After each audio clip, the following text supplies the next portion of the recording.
Spartan Transportation and Spartan Logistic Management is your one source for all your shipping needs. 53-foot dry van shipments, auto transport shipments, full-service in-house brokerage, drop lot facilities, just-in-time deliveries to all auto manufacturers, facilities in St. Louis, Missouri, Kansas City, Missouri, and Indianapolis, Indiana. Spartan Logistics LLC, proud sponsor of the IROC Series, Kyle Steffens UMP Modified and Silver Crown Driver, and Gordy Gundaker, World of Outlaws Late Model. Visit us at spartan-logistics.net or find us on Facebook.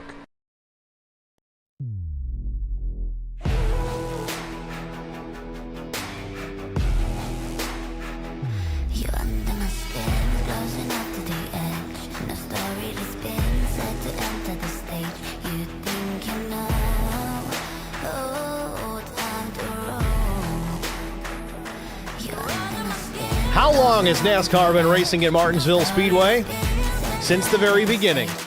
On July 4th, 1947, more than 4,000 fans jammed into the one-year-old dirt half-mile racetrack to watch Fonty Flock beat his brother Tim, Buck Baker, and sanctioning body founder Bill France himself in NASCAR's sixth ever race. The racetrack that Clay Earls carved out of the Virginia countryside was shaped like a paperclip and just 137 feet more than a half mile in length. Other than an asphalt pave job in 1955 and the addition of more durable concrete lanes and the 12-degree banked corners 21 years later, Martinsville Speedway, the only remaining NASCAR venue from the 1947 season, is the same configuration it was when the gates were first opened. Oh, and then there's the addition of the grandstands to increase seating capacity from the original total of 750 to the 85,000 plus it boasts today. Now a NASCAR property, Martinsville hosts the Cup Series, Truck Series, Late Model Stock, and the NASCAR Whelen Modified Tour. With short, tight, modestly banked corners, the competition is tight and can get quite physical. After 500 laps around Martinsville, few, if any, cars are unscathed. And race winners know they've earned their trophies. Tonight, it's race number 7 of the IROC Challenge Series, and it's next on HBR TV.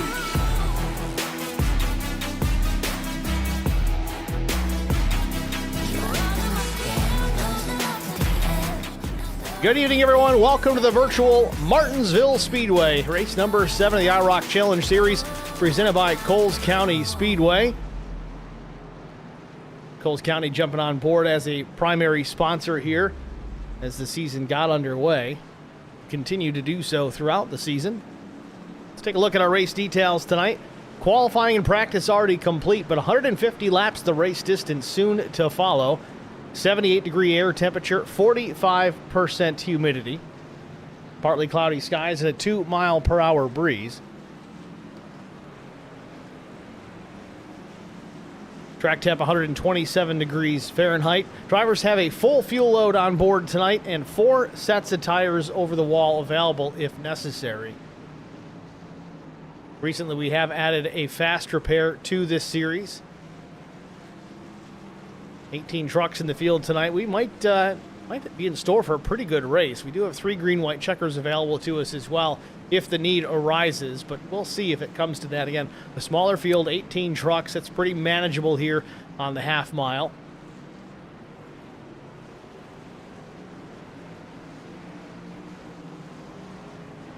With that, let's go down trackside here to see who's fastest, at least in this session, to no one's surprise. It's the 51 of Kyle Turzak. Remember watching Kyle in the Late Model Stock Series last season. Put on a show, dominating performance. Not quite up to pace by comparison here in the truck, but certainly quick just about everywhere we go. And I just anticipate his skills here on the short track going to be close to unmatched. As I say that, Chris Mefford, who's pretty quick on the short tracks as well, matches or beats that time by about 0.03 of a second, 20.11 for Mefford. Turzak now second quick. Brian McCann, Mike Cook, Brandon Mefford, the top 5.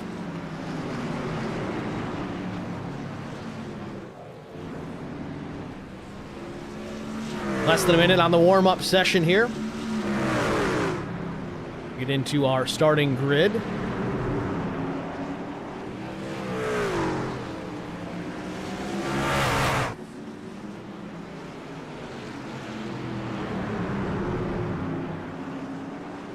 The interesting thing it's going to be to watch tonight is how Turzak can maintain the pace in that truck.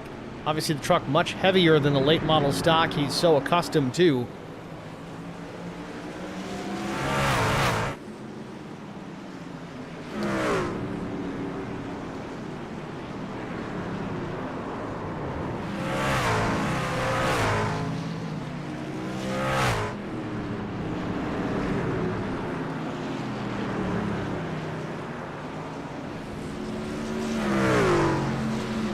There it is, Barney waving the checkers on the session.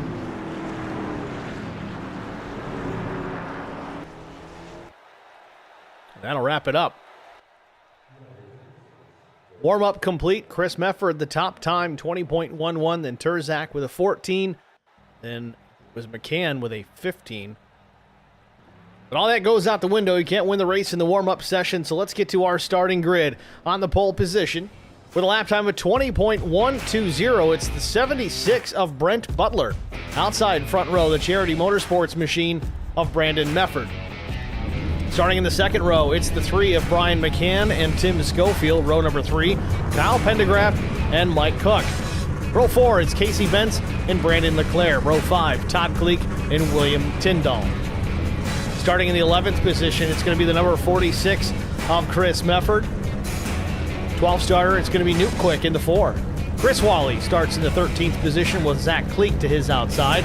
Kyle Turzak starting from 15th. Neil Quick 16th. Larry Bruner will roll off in the 17th position with Adam Benefield starting in the number 9 in the 18th and final starting position.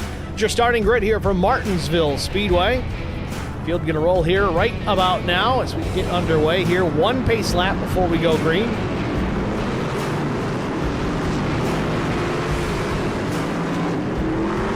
Again, 4 sets of tires, a full fuel load on board tonight.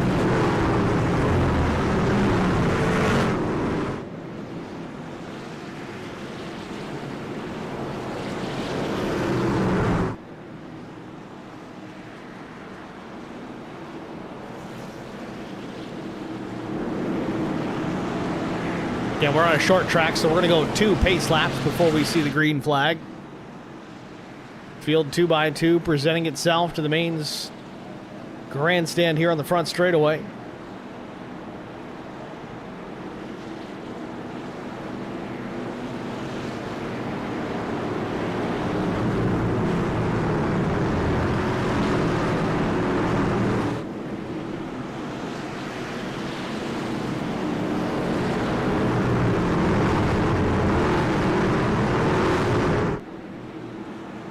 See that pace car duck down into the pit entry here in the entrance to turn number 3.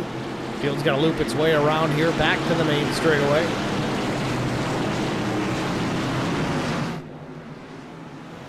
Pace car in, green flag in the air. We're racing from Martinsville. No, trouble already. Caution is out just like that. We've got a couple of trucks involved here. Chris Wally is one of them, Larry Bruner another. Seemed to be more than that involved. I think we saw the 12 of Tim Schofield get moved up into the outside wall as well, but just like that, we don't make it to turn 1 and we're under yellow the first time.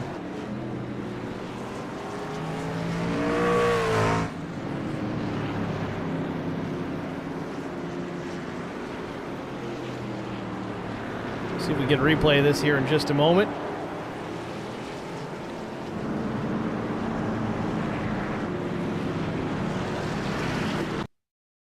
All right, let's take a look. It looks like it's already underway here. We'll back it up a bit.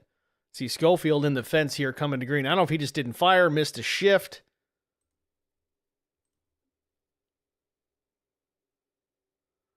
See fire out of the pipes of the 12. He spun the tires.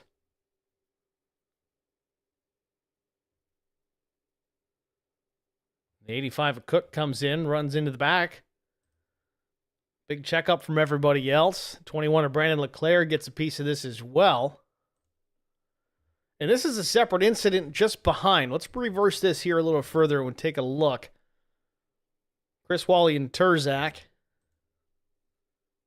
Wally's slow on the start, or is he checking up because he sees what's going on?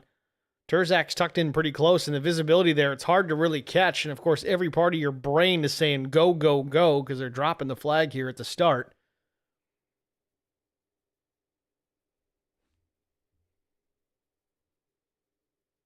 So in the first 100 feet, we get our first caution of the night. Butler's going to maintain the top spot. Then it'll be Brandon Mefford to the outside. So the front row unchanged.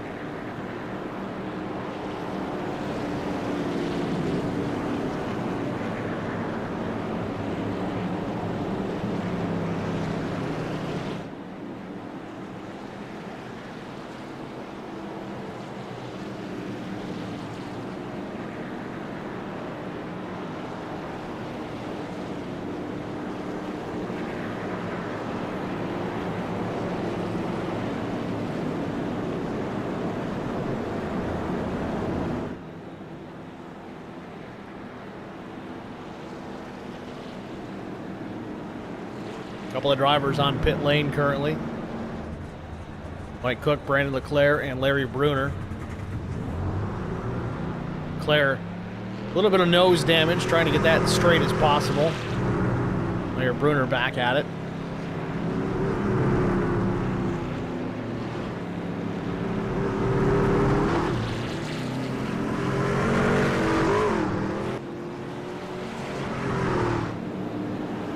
Pace car lights are out, so we're going to try this again.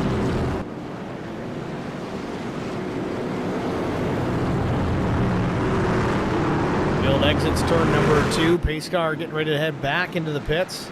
We get the restart here, lap 7.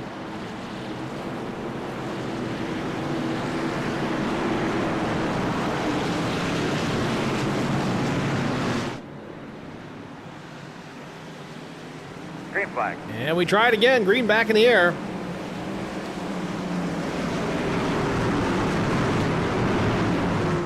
One truck up the racetrack into the wall. Not sure exactly who that was.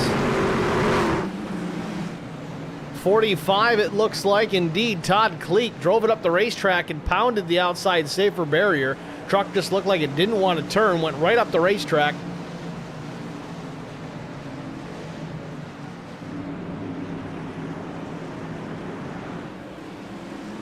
Well, everybody's starting to get singled back out. Move for position here. Terzak was taking a peek to the inside of Tyndall.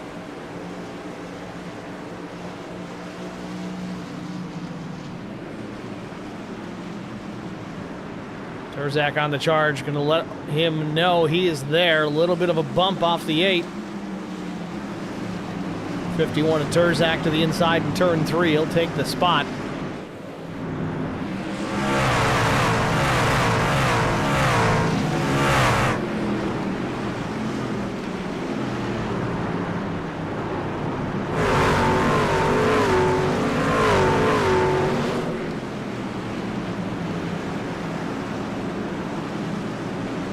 Battle for position here as the 4 of New Quick goes to the inside on Zach Cleek. Cleek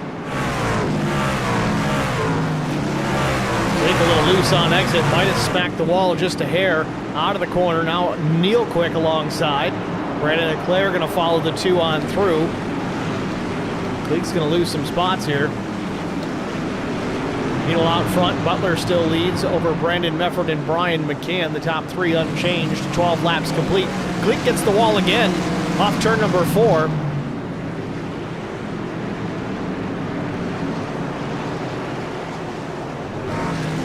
Oh, New Quick. Little out of shape off turn number 2. Gathers it back up and drives it deep into turn 3. I thought he was going to go up the racetrack and door smack the 21 of Leclerc.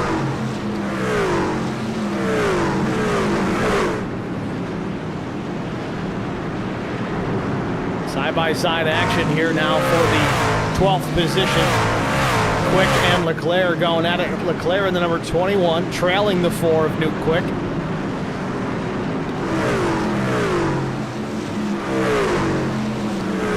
A lot of drivers having trouble getting the power down on corner exits. See a lot of trucks stepping on the line. A little bit of contact. Looks like Quick tried to pull it down to the inside. Wasn't quite clear.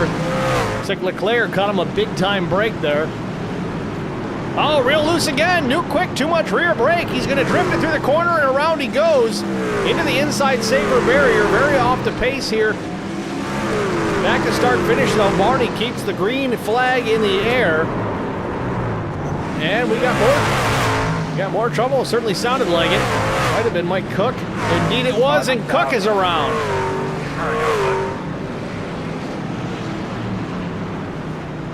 Cook facing the wrong direction off turn 2 as the field goes on by. The 85 machine going to lose a lap at least here.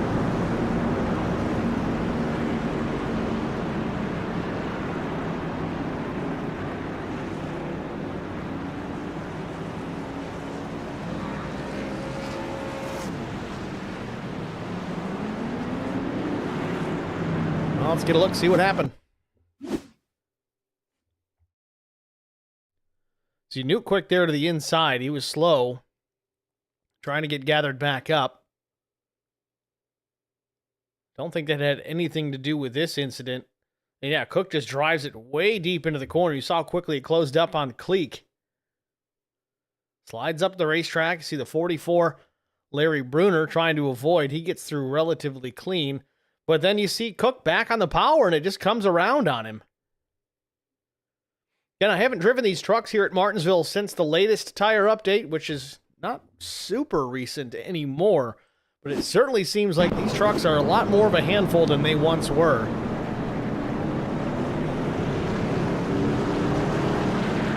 Chris Mefford hits pit lane, so does Newt Quick.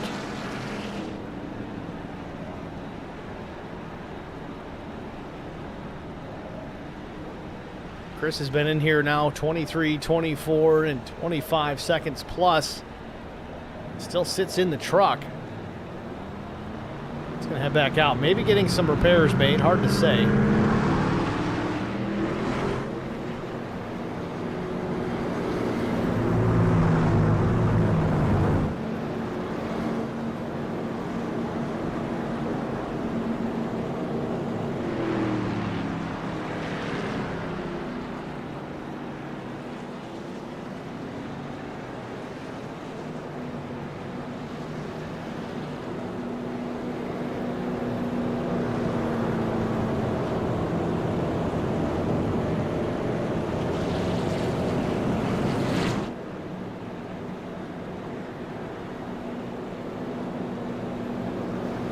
So we begin lap 20 here at Martinsville, finishing up caution number 2. Pace car lights still ablaze. So we should get a restart, I would say, at lap 22.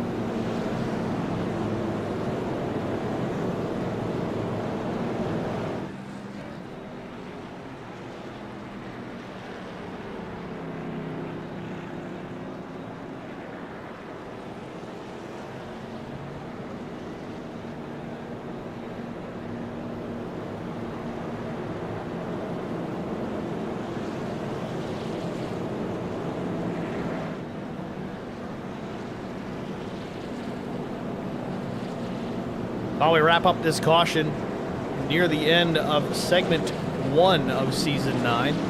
Texas Motor Speedway next week. Sorry, not next week, 2 weeks.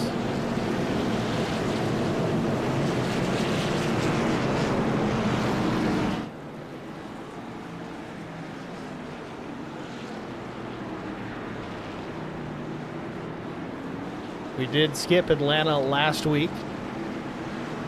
Going to try and shoehorn that into a later segment within the season. Details to follow on that. Pace car back in. Field off turn 4. Green flag back in the air. Butler on the throttle. Gets the jump on Mefford.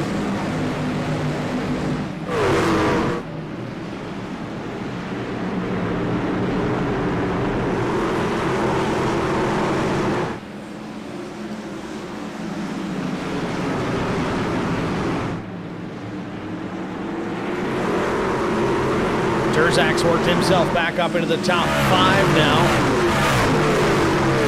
Their 15th place starting position. Terzak running in behind the 27 of Casey Bentz. Black and yellow machine just up ahead.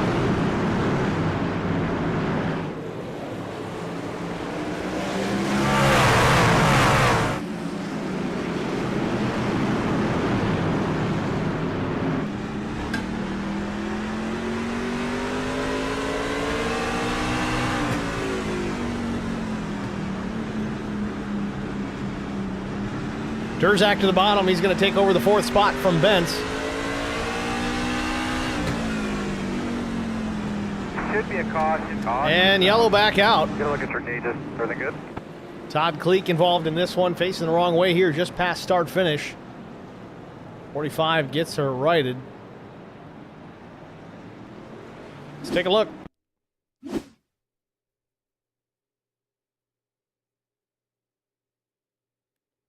The 8, little loose on exit. So was the 45. I don't know if that was just an overreaction by Kleek when he saw the 8 get sideways, but nevertheless, Kleek spins it around in front of the 2 of Neil Quick. They make some pretty significant impact. Larry Bruner's going to try to avoid. He comes down. He hits the inside pit wall.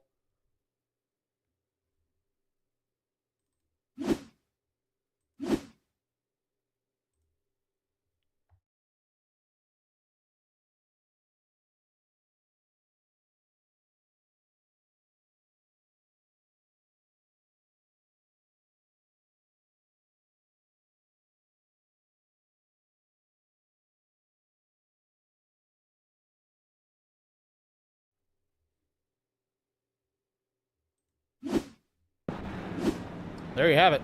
Pit stop's underway. Butler bolting on a set of tires here. It looks like that's going to be the call just about everybody up and down pit lane. Few stayed out. Chris Wally was one of them. Remember, he pitted lap 3. Brandon Leclerc stays out.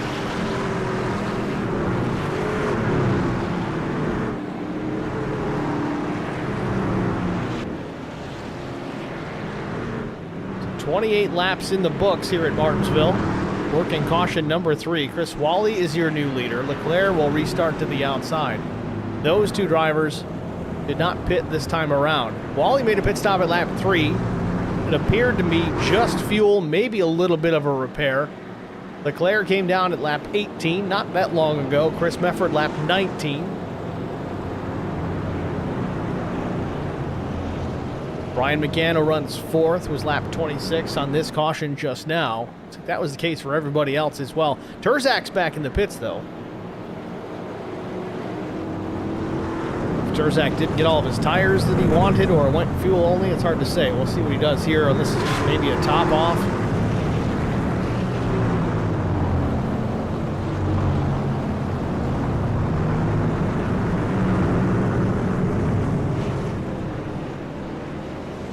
.2 seconds for Terzak. Can't imagine that was for fuel. I think he was trying to get a little bit of body repair done on that machine. Possibly the same for Neil Quick.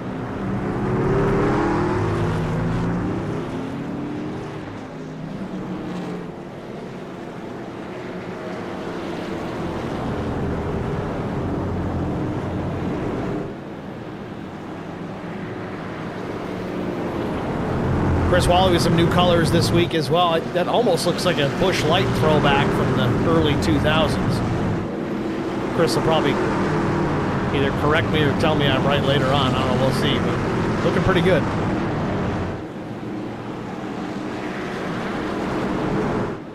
Pace car hits pit lane. Restart will be lap 31. Get back underway. Chris Wally, Brandon Leclerc on the front row, then Mefford, McCann, Butler, and then Brandon Mefford. Row 3. Green flag. A little wiggle. Leclerc loses the back tires a bit on the restart. 3 wide into turn 1. Leclerc way up the racetrack, loses a bunch of spots on the jump. Wally maintains the top spot for now, but Chris Mefford charging hard, looking to the inside on the exit of turn 4.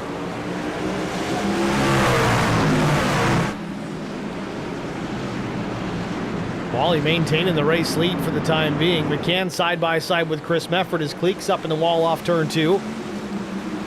Wally using all of the racetrack. Oh, and drives it in too deep. Slides it way up the track. 3 wide again. McCann and Mefford are going to go around. Wally's going to catch the wall off at turn 4 and lose a bunch of spots. Back out front now, the 3 of Brian McCann overtakes the top spot. McCann with 3 wins on the season to this point. Race number 7, could it be win number 4? Plenty of racing left before we make that call. Meanwhile, Butler taking a peek back to the inside of Brandon Mefford. Butler made a pit stop this caution, took 4 tires, so he's going to be ready to move through. He's fast in practice, certainly he's been fast in the early stages of this race. Continues to work alongside the 46 of Chris Mefford. Might have the spot here on the exit at turn 4. He does. A little bit of contact between the Meffords. Chris and Brandon coming to blows off turn number 4. And real loose up the racetrack. Chris Mefford slides, drives it too deep. Mefford versus Mefford into turn number 3.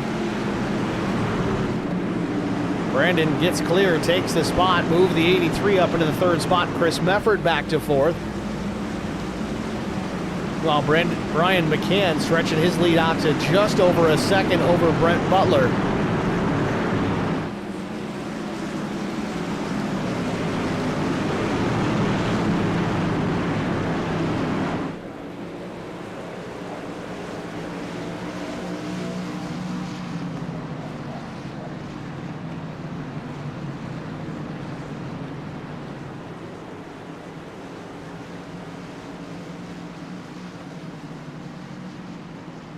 William Tyndall in the 8 machine. Casey Bentz, the 27, was starting to reel him in, it seemed, at least in the entry to turn number 3. Bentz drives it deep. Closes the gap considerably on the brakes, but Tyndall drives away on corner exit. Extends the gap to about 3 truck lengths. You see Bentz closes the gap to about 2 truck lengths here in the middle of 3 and 4. It was much closer a lap ago. Meanwhile, Terzak trying to work his way back through the field yet again as he clears Tim Schofield. Terzak back in P7. Did make an extra pit stop on the last caution.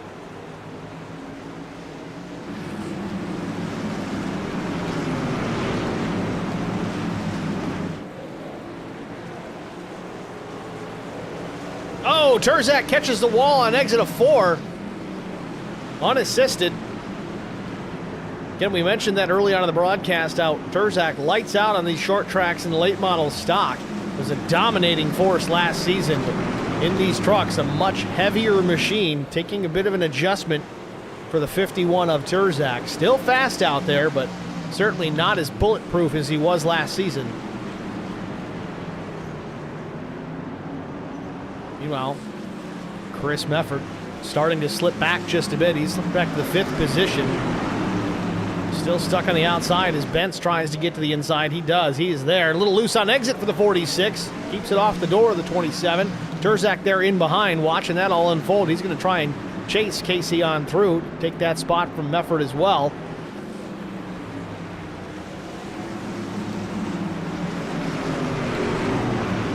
Side-by-side action into 3 and 4. Terzak thought about looking to the inside of Bentz as Tyndall real loose on exit. We've seen a bunch of that here this afternoon.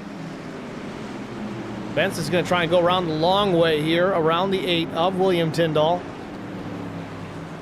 Terzak's going to get chopped off here. Terzak in the 6th spot. This is the fight now for the 5th position.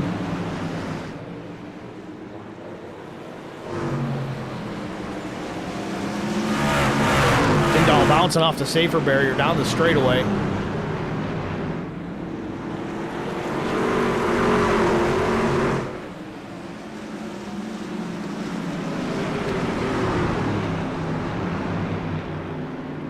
Terzak's clear. Move the 51 up into the top 5. Big wiggle off turn 4. Don't know if Tyndall made a little bit of contact, but there's Tyndall back to the inside. Drives it deep. Crossover from Terzak. Might have been some contact off turn number 2, but Terzak went from losing the spot to back to the inside. Slide job from Tyndall. Crossover from Terzak. Terzak's now back to the bottom. Another crossover from Tyndall. These two continue to battle for the 5th position. And Tyndall drives it in deep. Crossover from Terzak. Slide job, crossover, slide job, crossover. Last 2 laps, that's been the story of this battle.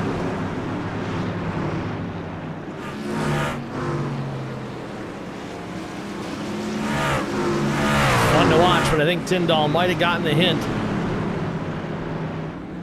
Still not giving up, though. Drives it deep. Got real close to the tailgate of the 51 machine, but I think Terzak might have just a tick more pace right now. In fact, he does. About 0.2 a lap faster.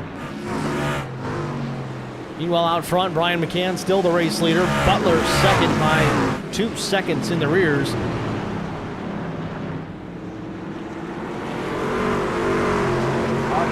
And caution, Nuke Quick in trouble quickly. Always goes right back to pit lane here as soon as the incident happened. He might be just giving up on this session now. Let's take a look, see what happened here to the 4.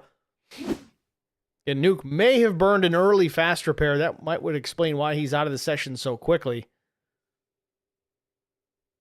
Watch to see what happened with the 4. He clips the curb, which is going to unload the left side of the truck, and he just loses it, really. Pretty significant hit to the inside pit wall, and he just comes to a stop at start-finish. That brings us out under the caution flag yet again.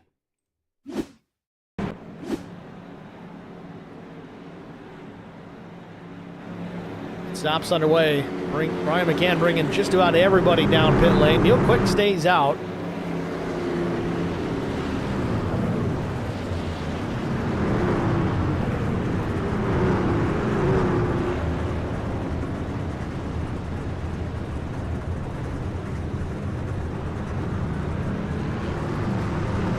Four tires and fuel for Brian McCann. He's down and away. We're 1/3 distance here in Martinsville.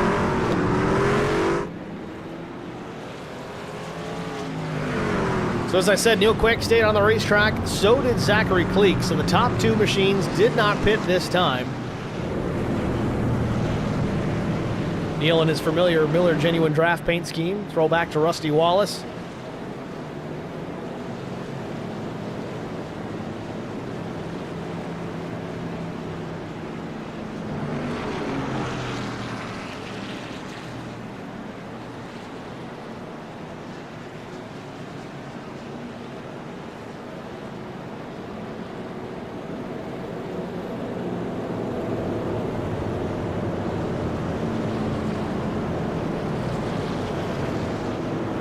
So Brian McCann will restart in the 3rd position. He's the first truck out there with new tires. It's been about 23, 24 laps under green since the top 2 made their pit stops.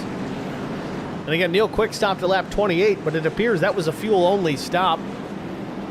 He's topping things off, so he's gambling a bit here with the tires. We saw Chris Wally able to hold off the Challengers for a little while, but once he made a very small mistake, turned into a big one, he lost a bunch of spots. Wally now back in P14, but you saw as soon as he got to the outside, he was free falling.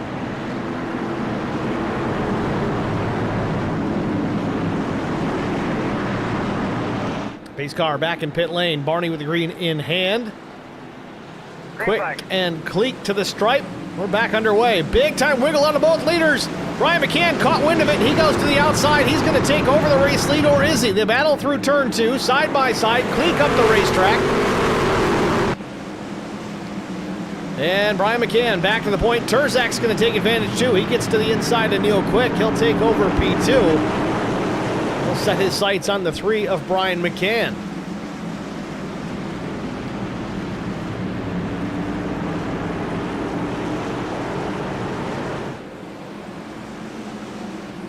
Oh, we got a truck around the 14. Kyle Pendergraft loses it off turn number 2. Caution number 5.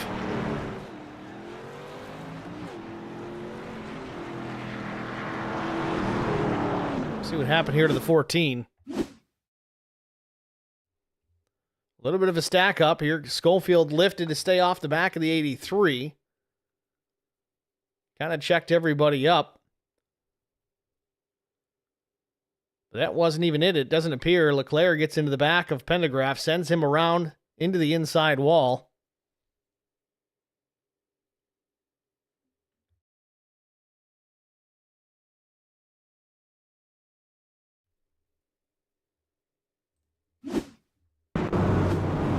So I think Neil Quick's going to take the opportunity to take those tires now. Indeed, he is.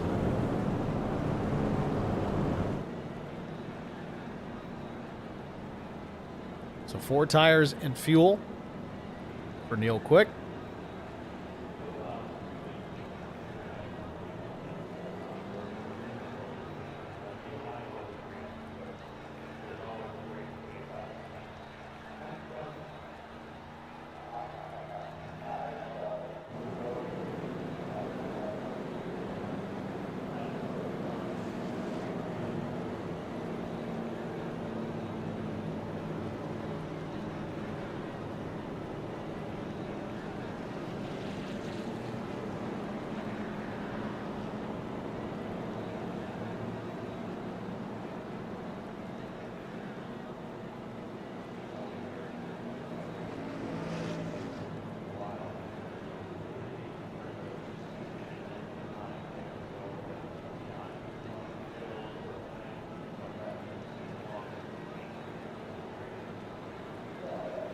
Got a comment in the HBR TV chat from Mike Cook. I don't know how old it is. I missed it earlier where he says the rear's real hot. Just went bye-bye.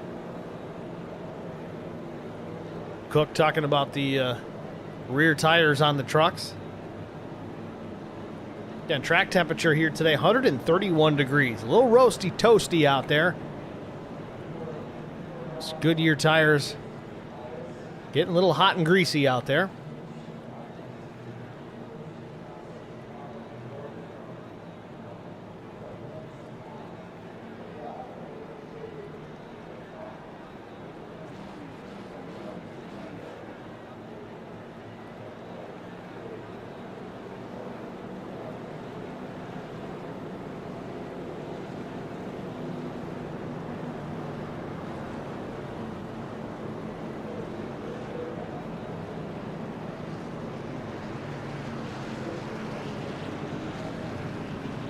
And the pace car lights are out, so next time by lap 60, we'll be back under the green flag.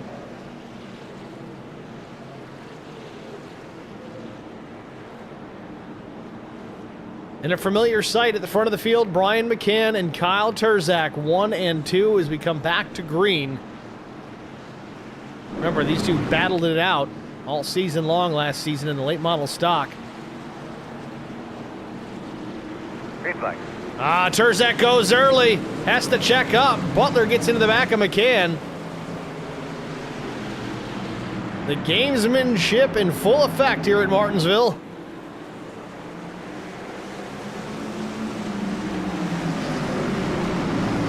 Terzak slips to P3, but Butler to the outside, still not able to get clear of the 51. They still battle this out.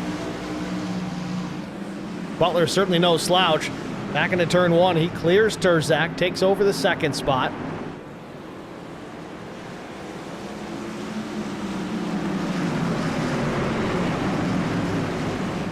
Terzak maybe a little bump there in the exit of turn four, the middle of 3 and 4 really. Doesn't really phase the 76 at all to this point. Butler drives it a little too deep, slides up a lane, opens the door for Terzak on the exit of 2. Terzak's got a nose in. Drives it deep into 3, gets alongside. Butler forced up the racetrack again. Brandon Mefford may try and follow him through to steal that spot. Not enough momentum there for either driver. Terzak still not quite clear. Terzak to the bottom, forces Butler up a little further again. Now Terzak clear side by side for third is Mefford and Butler.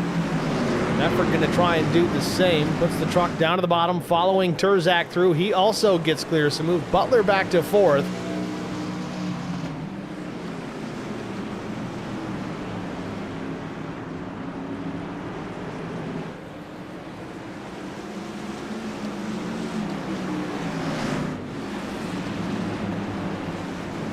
Kyle Pendergraft still in it. Still on the lead lap as he takes another position away. Pendergraft now up into P13.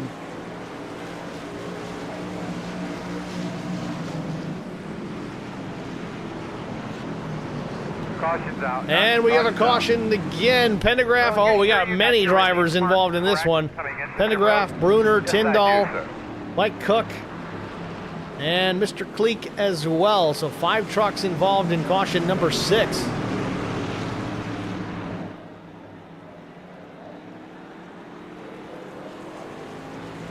Well, let's unpack this one. Pendergraft just loses it. Back it up a little further. I don't know if he got into that inside curb or not. No, it doesn't look like it. Just too much rear brake. That's the thing with these cars or trucks in that matter. You put a lot of rear brake in them, you can be real late on the brakes, but if you overdo it ever so slightly, this is what happens. The truck comes around, factor in the high track temperatures, those rear tires get hot, they get slippery, and this is the end result. Unfortunately for Pendergraft, it happens in front of other drivers. Tyndall, not really a part of it, but he spins up ahead of these drivers. So Pendergraft, Bruner, Cook, and Kleek comes in late just to add insult to injury.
Drivers involved in that incident will hit pit lane. Bruner, Tyndall, Cook, and Cleek.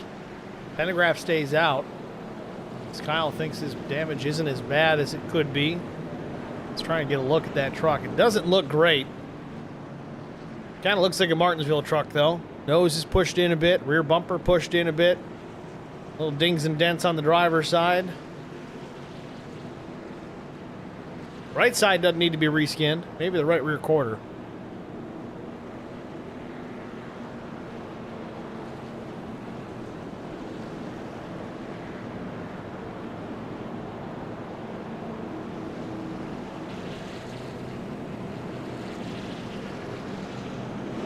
So Brian McCann still leads. Terzak to the outside. Terzak will get another crack here. See if McCann will force Terzak to jump early again.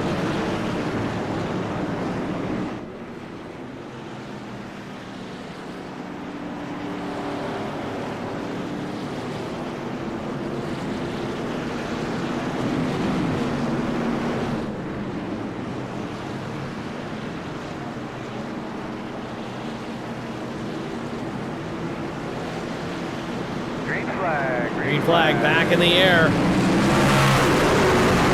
No games this time. McCann gets away clean. Terzak tucks back in behind. Mefford's there as well. 1, 2, 3 to the inside, and Brett Butler working to the outside for a moment. Wasn't able to get it done. Tucks in behind Mefford.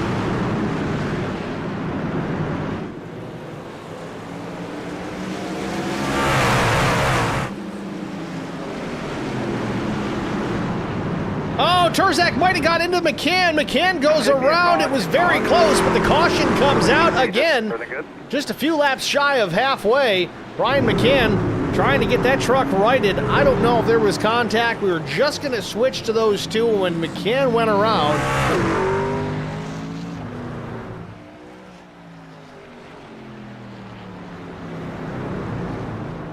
McCann trying to get caught to the back of the field here.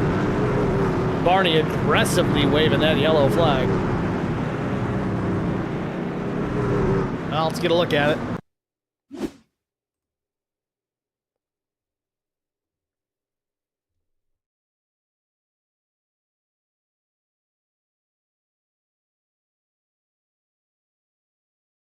Terzak got real loose on entry.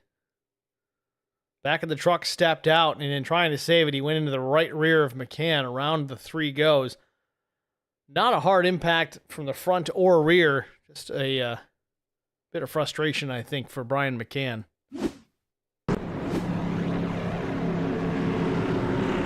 I don't know, did something happen with Terzak just a moment ago? Let's take a look at this.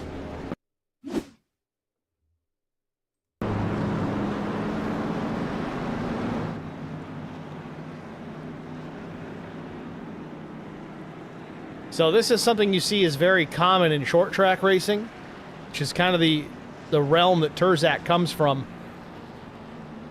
So if you cause the accident, regardless of whether it was intentional or not, you go to the back. I don't know that that's an official rule in this series. I haven't heard that, but good job by Terzak, kind of falling on the sword there.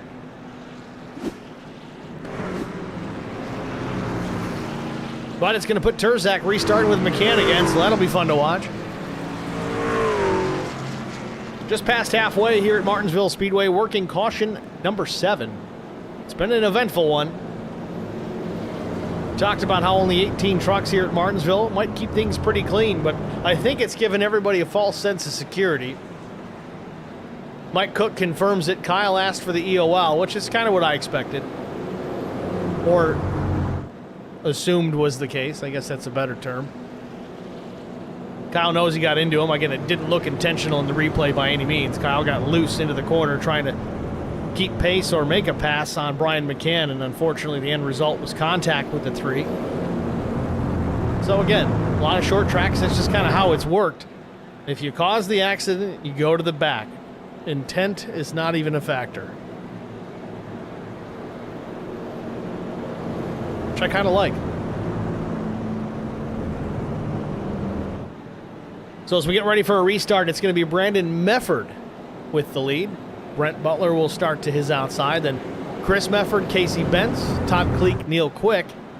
That's your top 6. William Tyndall, Zachary Kleek, 7-8.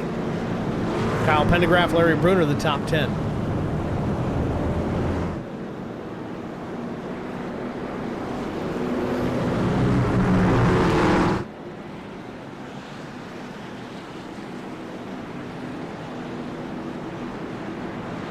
Pace car is in. Brandon Mefford, Brent Butler on the front row. Ready for a restart.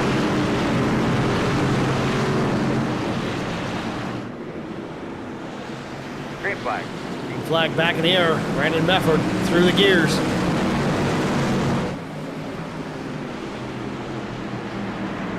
Mefford gets clear. Chris Mefford, though, side by side with Butler off turn number 2, battling for the second spot. Door to door in turns 3 and 4. Chris Mefford trying to follow in the tire tracks of Brandon Mefford. Chris still can't get clear of Butler. 45. Todd Kleek drove it way deep in. I don't know if he just missed his braking point, but he's going to lose a bunch of spots. Kleek slides back to the 14th spot. Meanwhile, Chris Mefford gets clear of Butler. William Tyndall in a battle for position with Kyle Pendergraft.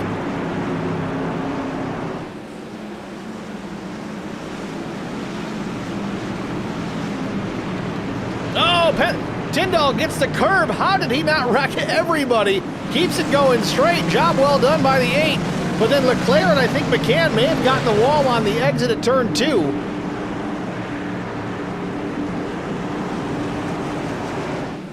McCann was trying to stick with Kyle Terzak. Terzak's put 2 trucks between himself and the 3.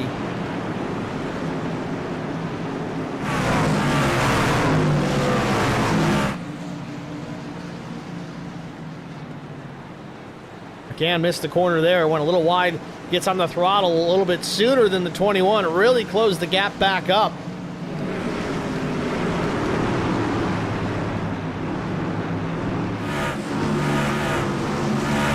Terzak's working himself back up through the pack. He's in the 7th position with Zachary Kleek just ahead. Then it's Neil Quick and Casey Benz before he can work himself back into the top 3. Still got work to do, but plenty of time to do it. Back out front, it's Brandon Mefford and Chris Mefford, 1 and 2. These two guys, no strangers to short track racing either, but the caution is out. We've got big time trouble in turn 4. Chris Wally, we got Zachary Kleek, Larry Bruner, Brandon Leclerc. McCann's kind of trapped in this. Wally gets straightened back out, trying to get fired up here and go before he goes a lap down again. Here comes Brandon Mefford, the leader.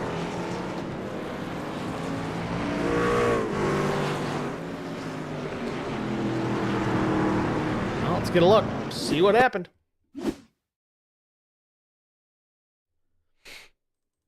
This is Zachary Kleek here in the 77, and same thing we've seen by a lot of drivers here tonight. Just a little too hot on entry, truck steps out a bit. Terzak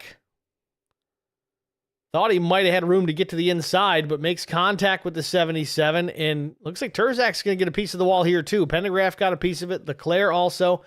McCann just stops short of the whole accident scene, knowing it's just going to get worse, and it does just that.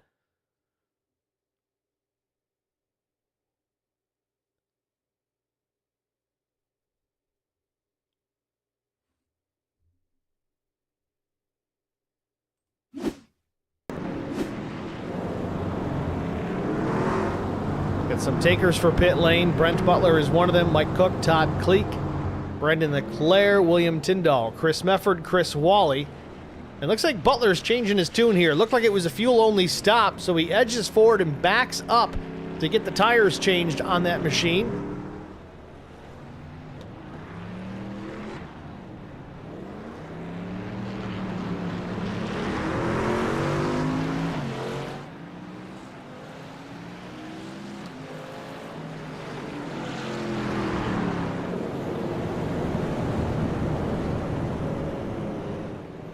So with that, we were going to try and take this at halfway, but we're going to have to do it right now. The HBR TV side-by-side break coming at you. We're only going to do one. We're going to jump out right now, but we will be side by side, as I said, so you won't miss a moment of the action. Stay with us. We'll be back after this. I met Marcos Garza when we were doing radiothons for St. Jude Children's Research Hospital. We needed sponsors to help us raise money, and he's always the first one to jump in. I would describe Marcos and his team as upstanding, someone you can trust, and he is just a genuine guy. Marcos has been very generous. He has a genuine concern for people. You need somebody that cares about you. And that's what Marcos is, and that's pretty much what this firm is. The Garza Law Firm. Let us help.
Well, we're back at Martinsville Speedway.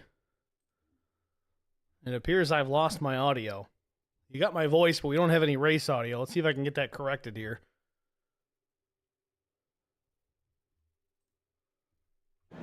And there we go. Minor panic moment, but that's okay. 94 laps complete here at Martinsville Speedway. 9th caution of the afternoon for Zachary Cleek. We're just wrapping that one up. We'll go back and take a second look at this.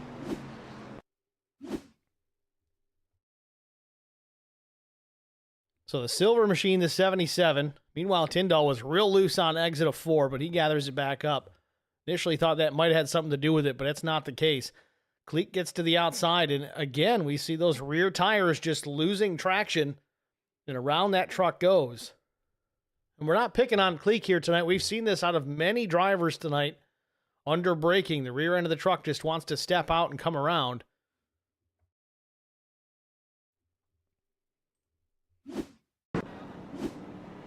But there you have it. That's what puts us under caution number 9. Still behind the pace car with the lights on. So at least another lap before we go back to green.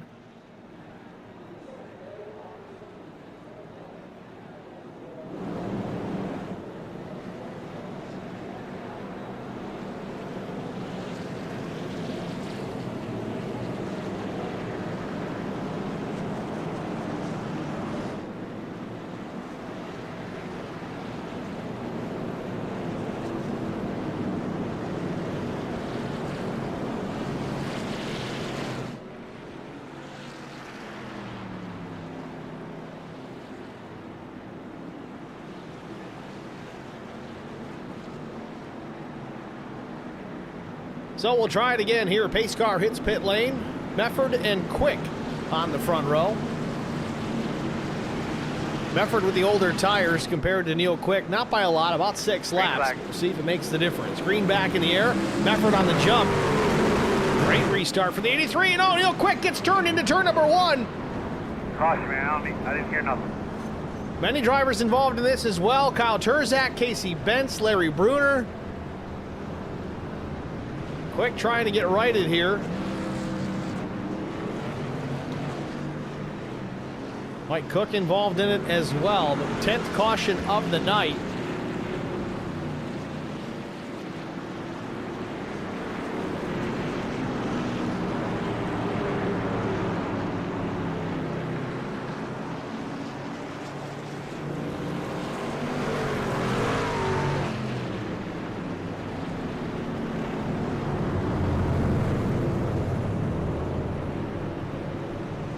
Let's get a look.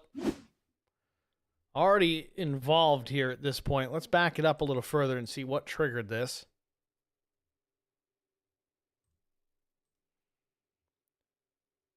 So we see Quick in the black number 2 in front of Kyle Terzak. Terzak appeared to get a better restart than the 2. Really just drives in the back of Neil Quick, sends him up the track into the wall. This is on the straight before we've even gotten to the corner. Sends Neil down into Casey Bentz. Bentz catches the inside wall,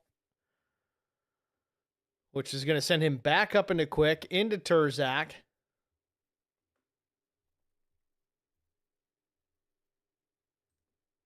And Larry Bruner would know where to go. He's going to get a piece of the 27 as well. And then Leclerc and Cook with Todd Kleek.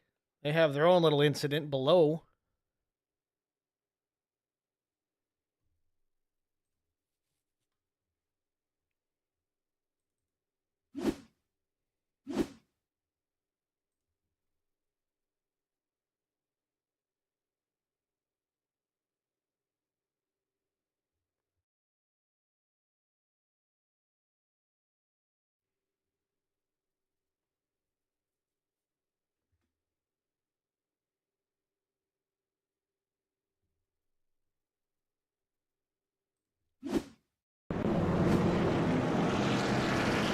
So some drivers are going to hit pit lane here, likely for some damage repair. Brandon Leclerc, Casey Bentz, Neil Quick, Mike Cook.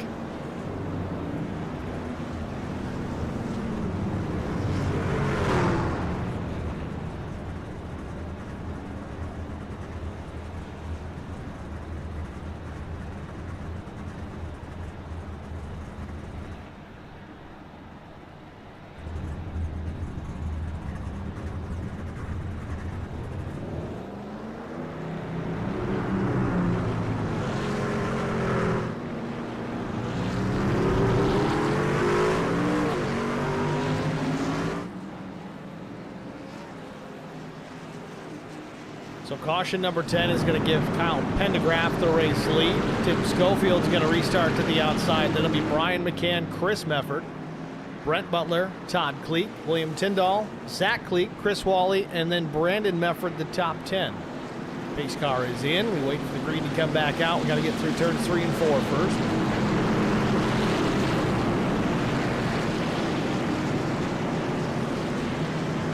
Green flag. Green back in the air, Pendergraft on the gas. We head down into 1. Chris Mefford swapping lanes into turns 1 and 2. Now he's 4th in line. Side-by-side battle for second between McCann and Schofield. Schofield on the run here. He looks to the inside of Pendergraft for the race lead. Slides up the track. Maybe some contact in the middle of turn 4. But to the race lead goes Tim Schofield. So now the 12 takes over the top spot. Chris Mefford moves himself up into P2 and challenging for the race lead. Side-by-side battle with McCann and Pendergraft. Meanwhile, Tyndall rolls up alongside the 3 as well. He wants a piece of this action. Oh, Pendergraft real loose. He spins it out, or does he? He saves the truck. 3 wide for a moment as there's the slow truck up top. Pendergraft loses a bunch of track position. He slips back to the 10th spot. Somebody else in the wall. Is it Turzak? No, Todd Cleek. And caution comes out. Do you need to take a drink or anything like that? William Tyndall possibly in trouble again as well.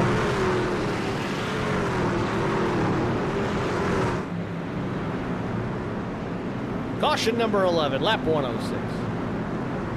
All right, let's see what happened to the 8 here. Looks very similar. We've seen this a bunch here tonight, and it looks like the truck just steps out under braking.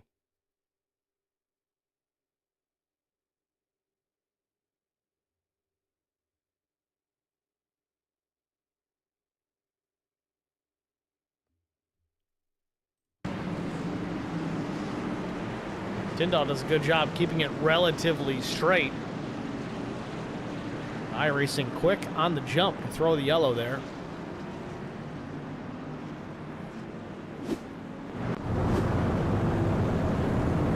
I want to say it was Todd Cleek that had a near miss a moment ago too. Let's see if we can find that. Yeah, he was already slow. Just rewind this. Yeah, I did see a truck just go straight up the racetrack. Let's watch it here in real time. Watch the 45. See, he was losing it coming into the corner. This is very similar. We've seen this from a lot of drivers tonight. Rear end of the truck just steps out. We didn't get the caution for that, but about a half lap later, we did for the 8.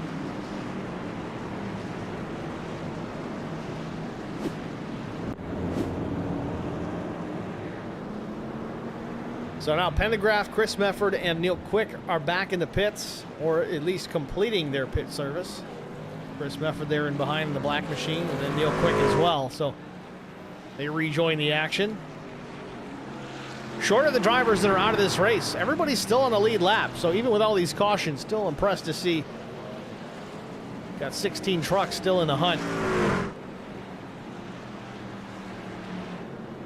So through that, Schofield and McCann will be on the front row. Schofield and McCann pit last at 73.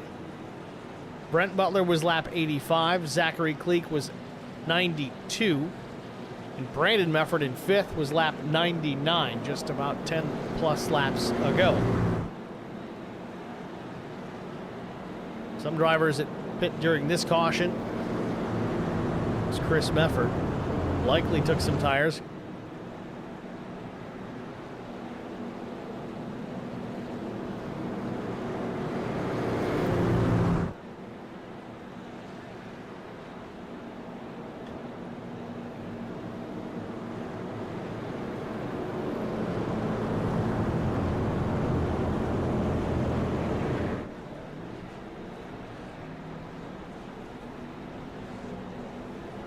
Should get the one to go this time.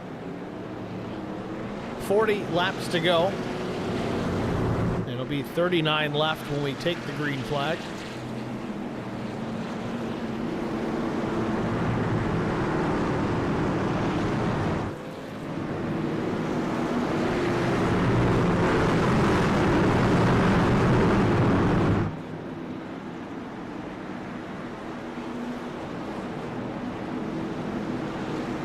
Pace car hits pit lane. Schofield and McCann on the front row.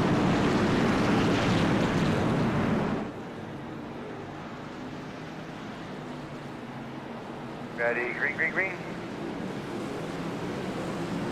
Second row didn't get going. They spun the wheels, both of them. That was Cleek and Butler.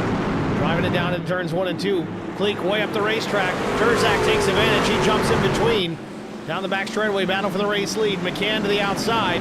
Butler reeling both of these drivers in quickly, but nowhere to go. And Zachary Cleek around off turn 4.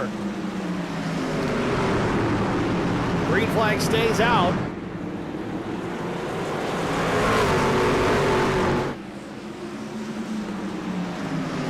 So McCann takes over the top spot. Now the caution comes out. Not sure who's involved in it. It's Todd Cleek.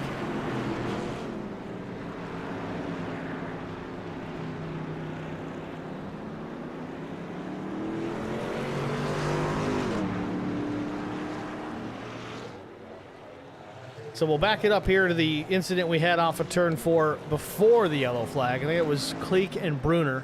Take a look at that first. It's a 77 is Zachary Cleek.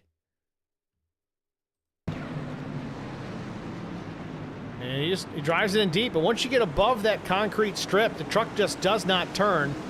Bruner just stops, tries to get on the brakes to avoid contact, but spins a little bit. They make a little bit of a contact. That does not bring the yellow flag out. But the 45 in Todd Cleek, this one does bring out the yellow. Let's see what happens here. Todd to the inside of Mike Cook. 3 wide for a moment. And he just gets turned, really, on the exit. Not sure if he was coming up or Cook was coming down. Combination of the two. Either way. 45 facing the wrong direction for a moment, long enough to bring out the yellow.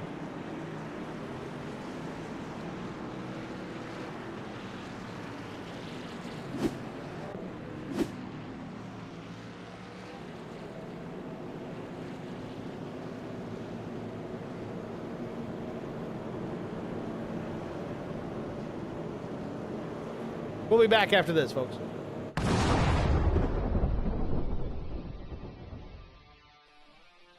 Spartan Transportation and Spartan Logistic Management is your one source for all your shipping needs. 53-foot dry van shipments, auto transport shipments, full-service in-house brokerage, drop-lot facilities, just-in-time deliveries to all auto manufacturers, facilities in St. Louis, Missouri, Kansas City, Missouri, and Indianapolis, Indiana. Spartan Logistics, LLC, proud sponsor of the IROC Series, Kyle Steffens UMP Modified and Silver Crown Driver, and Gordy Gundaker, World of Outlaws late model. Visit us at spartan-logistics.net or find us on Facebook.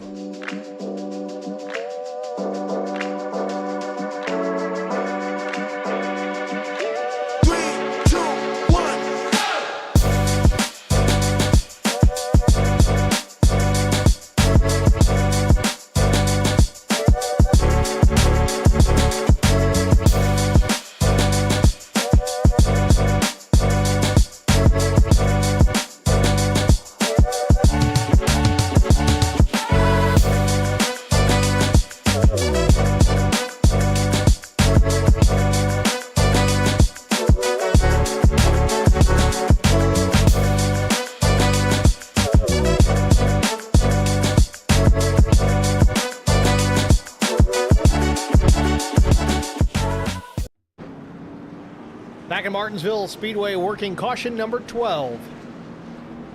Pace car lights out, getting ready for the restart as the pace car hits turn 3, entrance to pit lane. To Brian McCann and Schofield. Schofield to the outside now.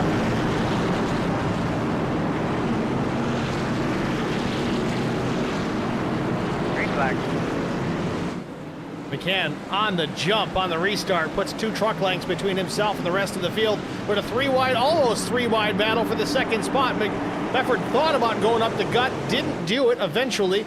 Schofield holds on to the second spot. Brent Butler pressuring into turn 3. Gets alongside, cautions back out again. Yeah, did my radio sound bad? Kyle Terzak facing the wrong way.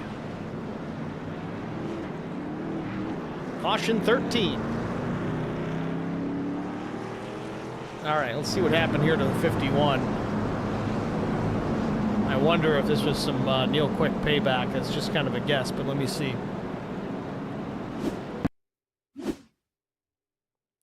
Terzak to the inside of Zachary Cleek.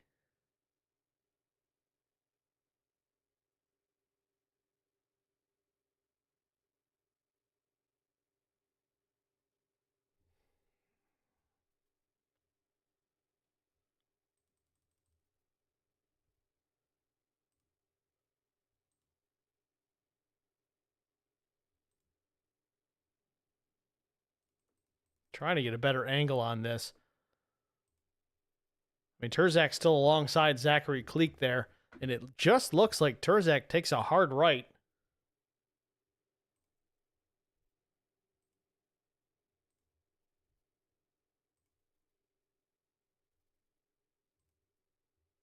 There we go. Just trying to find the right angle.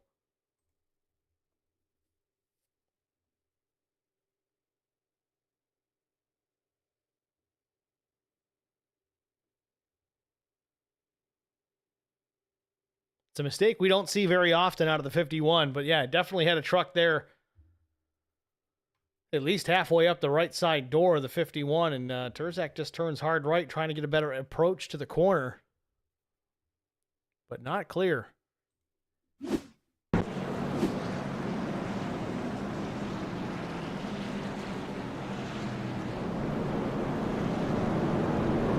Mike Cook in the chat just responds with a T.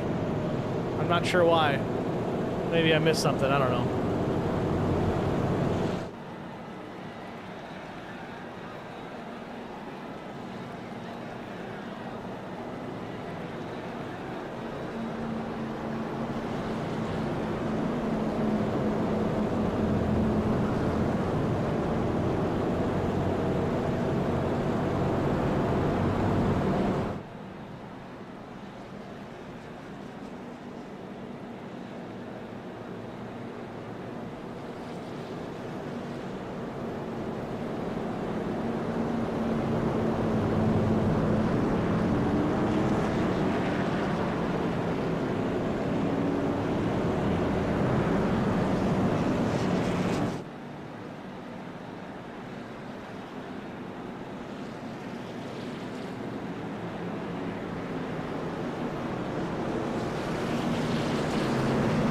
Watch the field rolling through under caution as we get ready for yet another restart.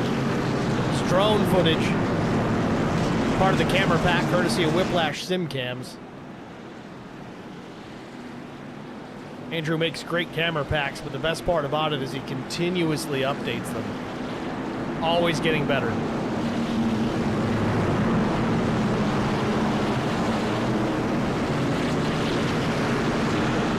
Field off at turn 4, ready for the restart here. Lap 125 about to go up, 26 to go. McCann on the jump again. Schofield with a good restart as well. He gets in behind, but slides up the track just a little bit. Butler may have gotten into the back of him. Zachary Cleek real wide on the exit at turn number 2. Side-by-side battle for the third spot. Butler and Brandon Mefford side-by-side now off turn number 4. Mefford to the outside. Oh, and Tyndall on the wall. Trouble off turn 4. Cross start finish. We still stay under the green flag. Tyndall loose again now into turn 1. It looks like Bristol dirt out here. Tyndall still trying to drive that truck, but he's definitely got something broken, I would assume, in the right front of that truck. Oh, and he loses it again. And there's the caution. Really doing a great job, man. We'll keep working on this thing for you. How you doing inside there? You feeling okay?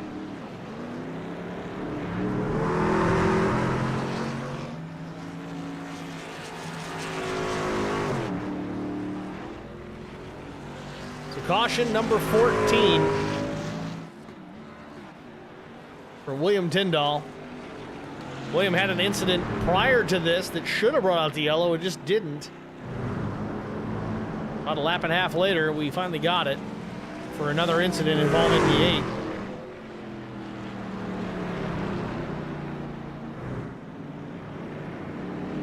Now Chris Wally's going to hit pit lane here. Wally pitting from the top 10.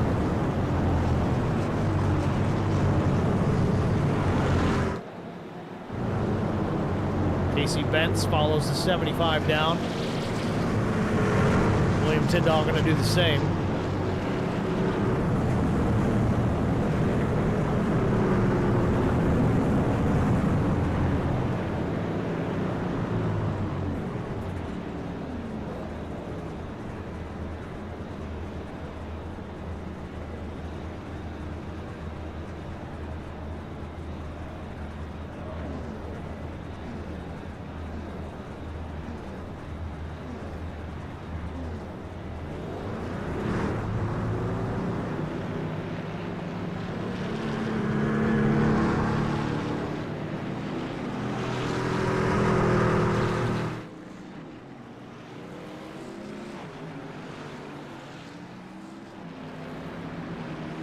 So with 21 laps to go, we work caution number 14. McCann is out in front. Mefford runs second. Now, we've had a lot of laps between these two as far as pit stops go. McCann's stop was at lap 73. Brandon Mefford was at lap 99. But the caveat to all this, we seem to be getting cautions here about every 3 or 4 laps, so there's not a whole lot of green flag on the tires of Brian McCann. Are they equal to Brandon Mefford at this point? I'm going to say probably not, but are they good enough for him to try and hold off the 83? Well, the fact that he hasn't come to pit lane to bolt on 4 fresh tires tells me he thinks so. We're going to find out.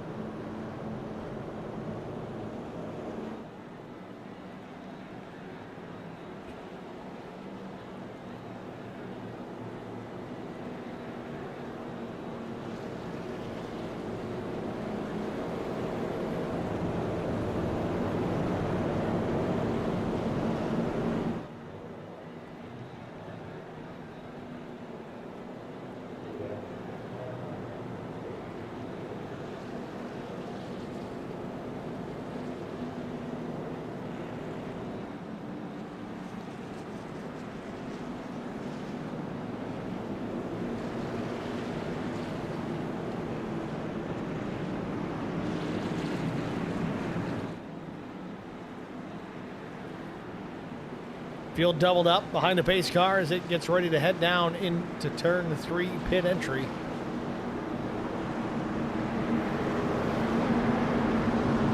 Let's try it again, shall we? Be 18 to go when we cross the stripe. Brian McCann, your race leader. Brandon Mefford to the outside. Then it's Butler and Schofield in row 2. Green is in the air. McCann fires off. Decent jump this time. He gets clear. Mefford into turn 1. Side-by-side battle for third again. Butler and Schofield.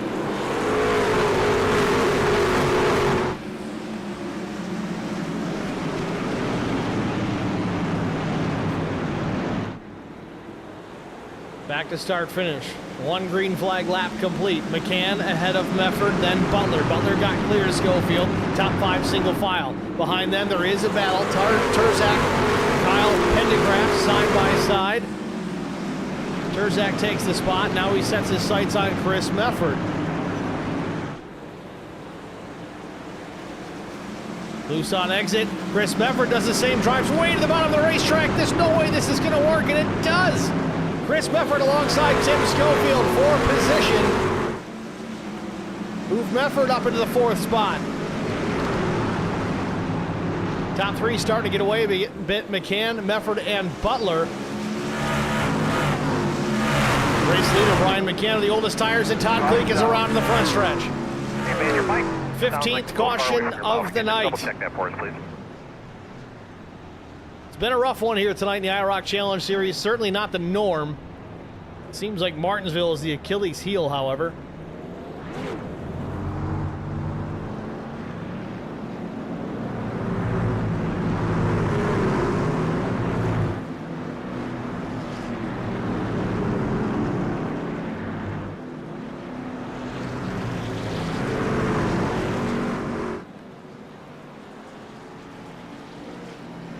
See if we can figure out what happened here with the 45 just a moment ago. We go a little further back, see if we can unpack a little more, but it looks like a single truck incident. Todd Cleek loose on exit. Can't catch up with it. Locks her down after making contact with the inside safer barrier, and it puts us under the yellow yet again. Looks like Brandon Leclerc and Larry Bruner may have had an issue as well. Let's see if we can catch this. The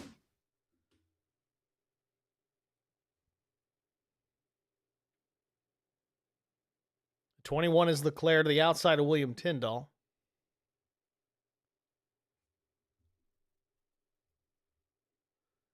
Yep, Leclerc just loses the back end of the truck too. We've seen a lot of this tonight. Track temperature being up in the 130s and the rear tires just do not want to get into the racetrack.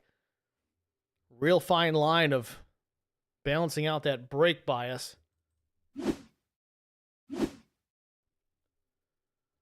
Larry Bruner went around 2. We'll see what happened here with the 44. It looks like it was more of the same. No contact, just rear brake. Locked him up, spun it around.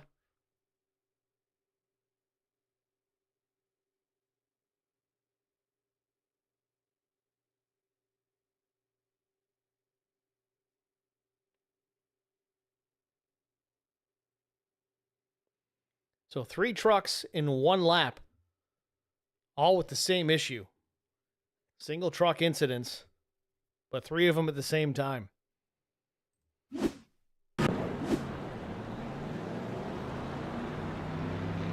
So we go back to what we spoke about earlier about Brian McCann having the oldest set of tires in the top 5, but managing to maintain that top spot.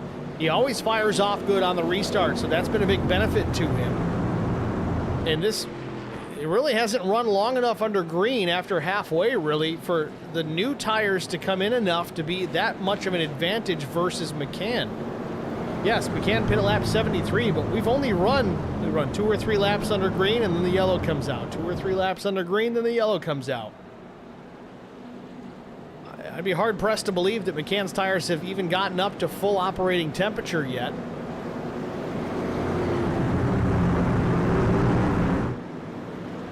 So far, that seems to be his saving grace. We'll see if he can hold off Brandon Mefford yet again here as we get ready for another restart.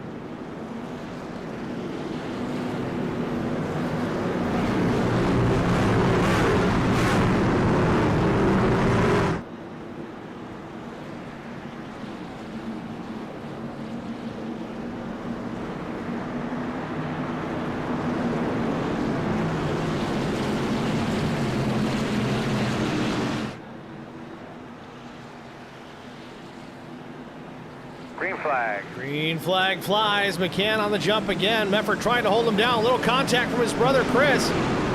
Now Butler gets to the inside of Brandon Mefford in 1 and 2. Oh, Butler goes around.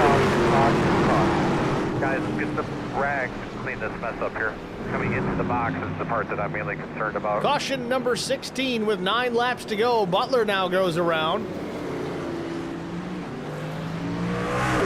Saw it somewhat live. We'll see if we can get a better look at it. So Chris Mefford gets into the back of Brandon Mefford, which sends him down into Butler there. Butler battling for that second spot. Might have been a combination getting the curb and getting the push from Kyle Terzak. Around goes the 76.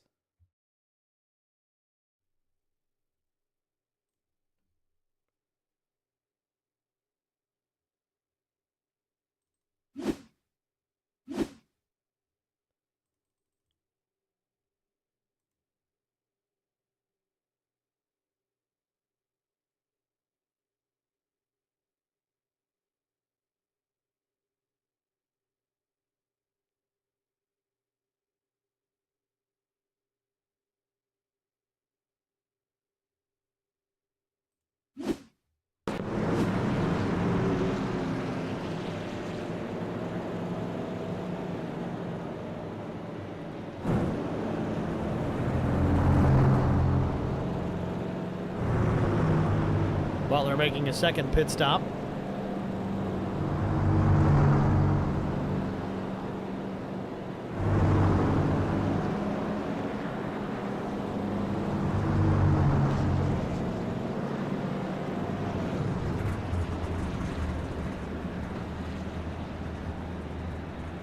Butler using his first fast repair of the night.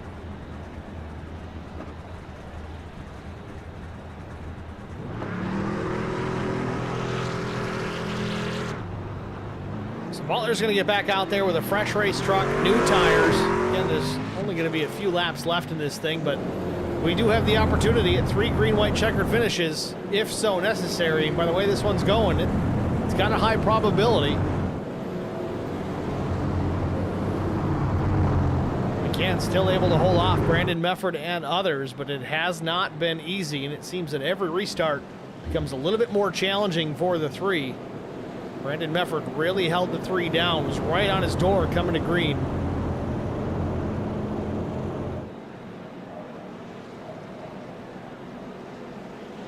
Again, 150 laps the race distance here tonight.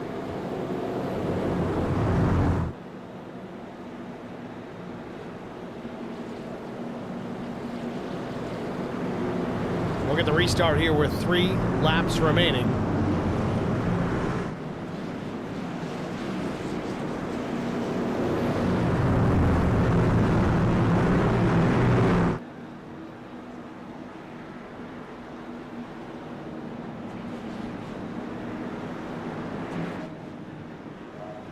So front row, Brian McCann, Brandon Mefford. Row 2, Chris Mefford, Kyle Turzak, then Tim Schofield, and Kyle Pendergraph, the top 6. Green flag back in the air. McCann gets the jump over Brandon Mefford. A great jump this time, and more contact into the back of Brandon Mefford as he's now alongside of Brian McCann. 2.5 laps to go. McCann clear down the back straightaway. Chris Mefford dive bombs into turn 3, way deep, gets up on the curb, slides up the racetrack into his brother and opens the door for Kyle Turzak. 3 wide off turn 4, and Chris Mefford goes around. Caution. How you doing in there, kid? Oh, it's a good thing Thanksgiving isn't next week, because the Meffords will not be talking to each other.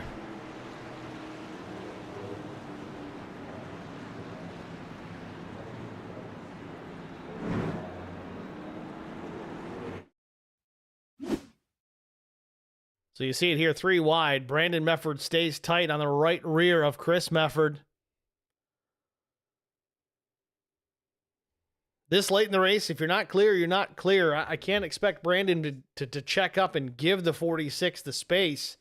If he's still there, he's still there.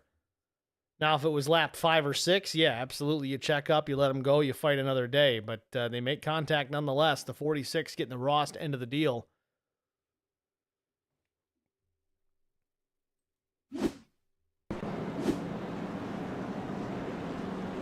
So this is going to send us into overtime, our 17th caution of the night.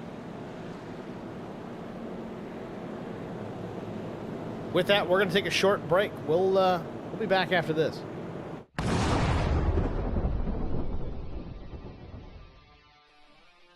Spartan Transportation and Spartan Logistic Management is your one source for all your shipping needs. 53-foot dry van shipments, auto transport shipments, full-service in-house brokerage, drop-lot facilities, just-in-time deliveries to all auto manufacturers, facilities in St. Louis, Missouri, Kansas City, Missouri, and Indianapolis, Indiana. Spartan Logistics, LLC, proud sponsor of the IROC Series, Kyle Steffens, UMP Modified and Silver Crown Driver, and Gordy Gundaker, World of Outlaws Late Model. Visit us at spartan-logistics.net or find us on Facebook.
Back at Martinsville Speedway on our first attempt at a green-white checkered finish. The pace car about to hit pit lane.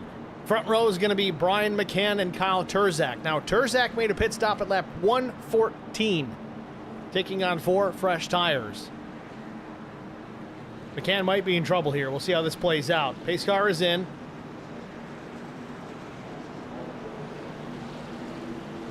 Green flag. Green back in the air. Good jump for Brian McCann, but a good reaction for Turzak.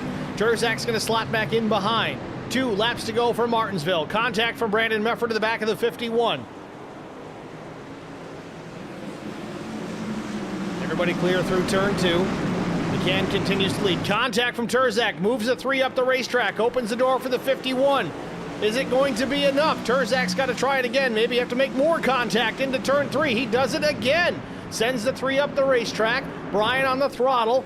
Down the straightaway again. Still not enough. Turzak back in behind. Does he get to the inside? He does. White flag lap here. Checkered flag is waving. Side-by-side battle for the race lead and the win at Martinsville. And Turzak's going to win it.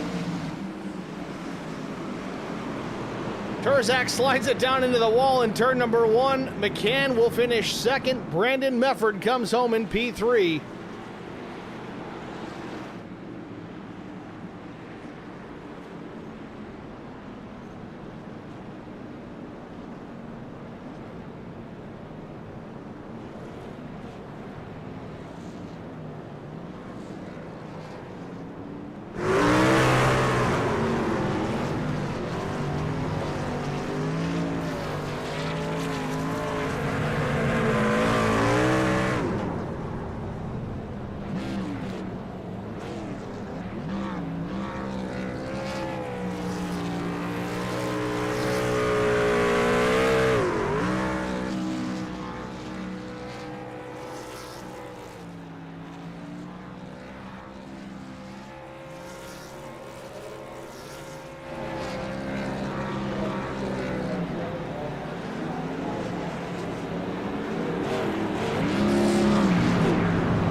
Turzak parks it on the start-finish line after taking the victory. Might have been the only lap he led all night long.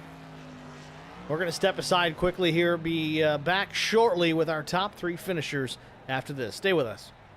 I met Marco Scarza when we were doing radiothons for St. Jude Children's Research Hospital. We needed sponsors to help us raise money, and he's always the first one to jump in. I would describe Marcos and his team as upstanding, someone you can trust, and he is just a genuine guy.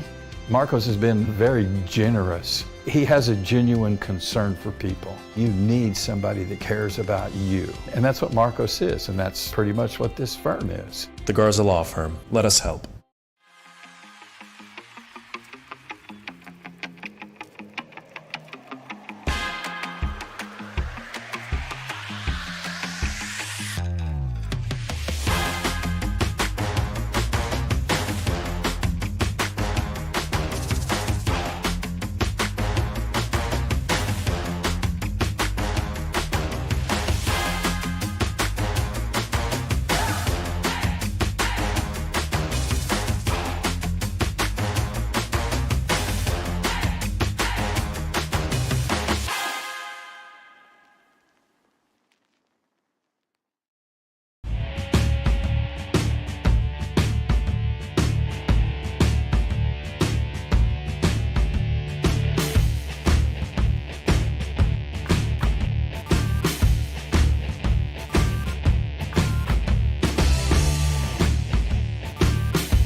I met Marco Scarza. Back at Martinsville Speedway, race number 7 in the books for the IROC Challenge Series. Kyle Turzak picking up his first win of the season in dramatic fashion. So you can talk to the driver of the 51 machine. Kyle, it's Steve with HBR TV. You got a copy? Yes, sir. Kyle, congratulations, man. I think the only lap of the race that you led tonight, but it was the one that mattered, the checkered flag lap. Walk us through your race, and then more importantly, that green-white checkered finish. We know you took tires there late, about lap 114. McCann was lap 73, I think it was. Took you some effort, a little bit of bump and run and that kind of thing. You didn't wreck him, but man, it was crazy out of turn number 4. Walk us through that last lap. Yeah, actually, I wasn't even supposed to race today. Had a little bit of a emergency there in the household, but we got in my brother's room, and I was not even comfortable, and came out there qualifying and just made warm-up laps, and then started in the rear. And I know the track temp was really high tonight, which usually isn't, which usually happens on a short track for some reason. Coincidence? I think not. Nah, I'm kidding. And I think honestly, the hot tracks are actually pretty good for me because I like saving the right rear a whole bunch, and just got in some incidents that I didn't want to get into. That clique incident. I just got netcode so bad, it was terrible, and honestly, I didn't even expect to win tonight. To be honest with you, I was just coming here hopefully to get a top 5 because I'm basically in a new spot and I'm not used to this environment, and for me, that's very important, getting used to where you're racing, at least on iRacing in real life. So, Go ahead, Kyle. I was, like I said, I wasn't thinking I was going to win or even race today. So to get this actually really surprised me, and I didn't want to race McCann like that, but we'll come to the checkered. So. I think Brian's okay with the way that one ended up. You didn't wreck the guy. You got into him a couple of times there, as you really kind of have to at this place. But let's back up a little bit there. The contact with McCann earlier in the race that did actually send him into the fence and spun him around. I don't think that was intentional either, watching the replay. But what was it like from your perspective? What exactly happened there when you got into the 3 and sent him around? Yeah, on that restart right there, I finally got in the second, and then I got a good restart, and I was barely clear, so I had to go a little bit harder in, and out of nowhere the truck just snapped entry, and I had to correct it, and when I corrected it, it barely sent him around. Like I didn't even get an X until he spun. It was so close that I thought we were fine, but then I saw him go around, which I always don't want to race like that, and I took the EO right there out of courtesy because I just don't want to race like that. So very hard getting back to the front, I will tell you what, with all these cautions. It was not easy at all. Yeah, that was kind of the question. You kind of fell on the sword there as your short track routes would kind of dictate. You decided to go to the back after that contact, work your way back up through. That's difficult enough in itself, but we remember last season you running the late model stock. You were absolutely lights out in that car. I know you're much more comfortable in that sort of vehicle. What has been the change like, the adjustment in driving these trucks compared to that late model? These have a lot less grip, but also these are a lot more at the start, though, if this makes sense. At the start they are very more grippy, but towards the end they're less grippy. So you got to definitely keep care of your tires and the trucks more than the late model. And I know here we usually shift in late models, and in here we didn't, but we were very close, I won't lie. But the trucks actually here is probably my favorite combo, so I'm glad that we got to run this in the trucks. Well, we go from Martinsville Speedway to Texas Motor Speedway here on, I think, the 21st, couple of weeks out. What's your mindset rolling into Texas? Obviously much different racetrack than this place, but still pretty tough on tires. I don't even think I have the track, to be honest with you, so probably need to get that and do some testing, and hopefully beat McCann somewhere that isn't on a short track. Well, first win of the season, Kyle. Congratulations, man. Who do you want to thank? Yeah, I just want to thank you for the broadcast, Team Watson Setup Shop, RCAM Setup Shop, for everything you do for me, Chris for putting this league on, Crow Sim Shots, Yeah. All right, Kyle. Well, that'll do it, man. Thanks for talking to us. Good luck at Texas. Thank you. Scott Terzak, your race winner here at Martinsville Speedway. Next, we're going to talk to runner-up Brian McCann. Had this thing in the bag. He really led the majority of the last half of this race. Granted, it was mostly under caution. That caution's able to stretch those tires a little bit further than I think even Brian McCann had expected, but not quite enough at the end. Brian, it's Steve in the booth. You got me? I do. Brian, congratulations, man. Tough break. Still a second place finish, so a solid points night. And you got 3 wins in the bank, so it's not going to hurt you too terribly bad. But walk us through your strategy in the last half of this race. I know you made the pit stop before halfway, lap 73. Managed to stretch that tire set all the way to the finish. Granted, the cautions, as we said, probably helped that quite a bit. But was that still the difference maker in the end with Terzak getting around? It helped. I only had one set from that lap 80 whenever I pitted or whatever, so I was trying to determine when to use it, but we just kept getting caution after caution after caution, so I never used it. So that hurt me a little bit. Tire definitely there at the end was a little bit worn out compared to everybody else, but track position was huge with all those cautions, and I wanted that last set of tires, but because just 10 green flag laps was huge difference, and if you could have some green flag run, then you can really get back up to the front if you needed to. Well, certainly the green flag laps that we did have were very entertaining. Certainly those last couple. Let's walk through that green-white checkered finish. You got a decent jump on Terzak, but again, you said the tires were part of it. What was the next part of it? Oh, he played it perfect. He every single turn he would hit me and push me into the turn, and that would cause me to use more right front. And there at the last turn, I had pretty much no right front left. I hit the wall. It just wouldn't turn because of the previous turns. Well, with all that said, still a second place finish to wrap things up here at Martinsville. We look forward to Texas Motor Speedway. That's kind of more in your wheelhouse. I know you're a big fan of Charlotte Motor Speedway. Texas is similar but different. How do you feel about your chances to pick up win number 4 at the next race?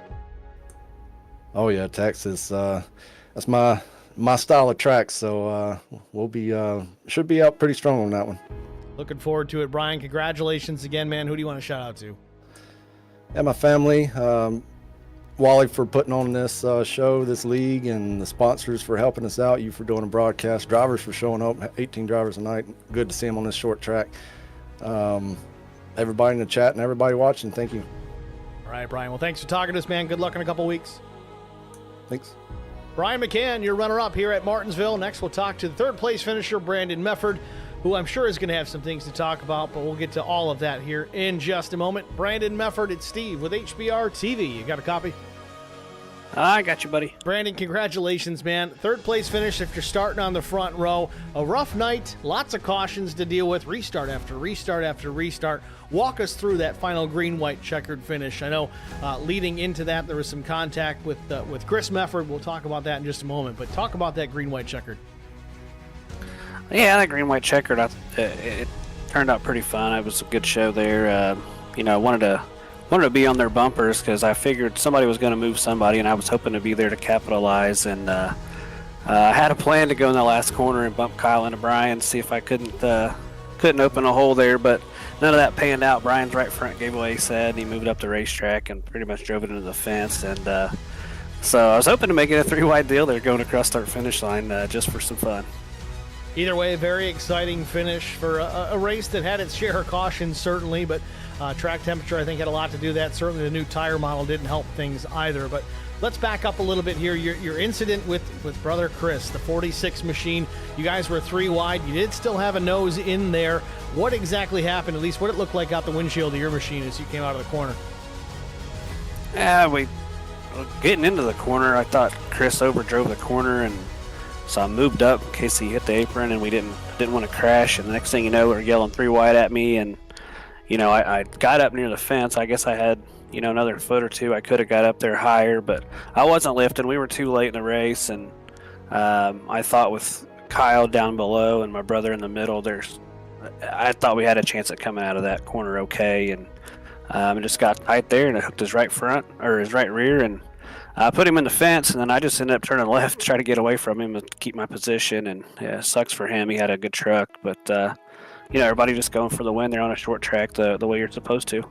Well, it was certainly entertaining to watch. You just wonder if there's going to be any arguments post-race between you and your brother. We made a mention in the broadcast that it's a good thing that Thanksgiving isn't next week. I think he understood where we were. We were in the same chat anyways. We talked about it. And I could tell he wasn't happy about it, but at the same time, we both competitors. We want to win. We know where each of us is coming from. You guys both had a strong night tonight. Impressive run for sure. A good finish out of you in the 83, finishing in the third spot. So congratulations at that. I know that there's an important event coming up here pretty soon on the 28th. Why don't you go ahead and talk about that? Obviously, the Care for Kids 200, that's a big deal for you guys. Why don't you tell us the details on that one? Yeah, thanks, Steve, for the opportunity. Just so everybody knows, October 28th, we have our annual Care for Kids 200 in these trucks at Michigan Speedway. And, we've got asking for donations to enter that race at $15. There's a flyer out there. Hopefully somebody can get it to everybody. But, all we're trying to do is to help improve a kid's life out of two great organizations for Ellie's Place and Zoe's Place. So we've raised roughly $5,000 in 3 races.